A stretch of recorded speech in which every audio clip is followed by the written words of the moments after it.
যদি Malda Murshidabad union territory হয়ে যায় সীমান্তটা বিএসএফ পাহারা দেবে। এখন কি সিভিক ভলান্টিয়াররা পাহারা দিচ্ছে? আমি আপনাদের বেসিক জায়গায় প্রশ্ন করছি। একটা রাজ্য, কদিন আগে দেখলাম হেমন্ত বিশ্ব শর্মা বলছেন যে আসামে নাকি এমন অনুপ্রবেশ ঘটছে যে ওখানকার চরিত্র পাল্টে যাচ্ছে, আসামের অনুপ্রবেশের জন্য নাকি ঝাড়খণ্ডের চরিত্র পাল্টে যাবে। হেমন্ত বিশ্ব শর্মা বললেন, কদিন পরে দেখলাম ওটা আসাম থেকে চলে এলো কোত্থেকে মালদা মুর্শিদাবাদ, আমরা কেস খেয়ে গেলাম। কিন্তু আমি যে কথাটা বলছি, আসামের সীমান্ত যে বিএসএফ পাহারা দিচ্ছে, মালদা মুর্শিদাবাদের সীমান্তটাও সেই বিএসএফই পাহারা দিচ্ছে, রাজ্য সরকার যেই থাক না কেন।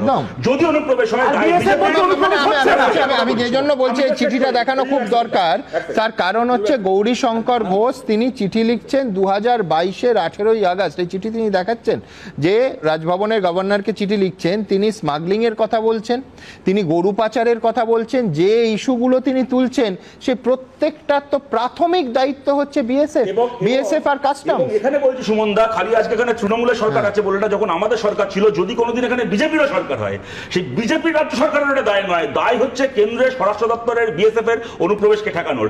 যদি নিশিকান্ত দুবে আজকে বলেন যে কোনো জায়গা থেকে দিনের পর দিন অবৈধ অনুপ্রবেশ হচ্ছে, তার মানে হচ্ছে অমিত শাহ দপ্তর ফেল করছে। আমি একটা কথা বলি সুমনদা, আমরা বাঙালি, আমাদের চিন্তা হয় যখন কেউ অনুপ্রবেশ হয়ে জনবিন্যাস পাল্টে যাচ্ছে, এই যুক্তি দেখায়, কেননা এই যুক্তিতে আসামে বাঙালি খেদাও আন্দোলন করে ব্রহ্মপুত্র জলকে লাল করে দেওয়া হয়েছিল বাঙালির রক্তে, এইটা আমরা দেখেছি। সুতরাং আজকে এই যে রাজনীতি হচ্ছে, ভোটে হেরে গিয়ে বাংলার মানচিত্রে ছুরি চালাবো, এই রাজনীতিকে কোন, আমি বিজেপি লোকেদেরকে অনুরোধ করছি, যদি বাংলার সন্তান হয়ে থাকে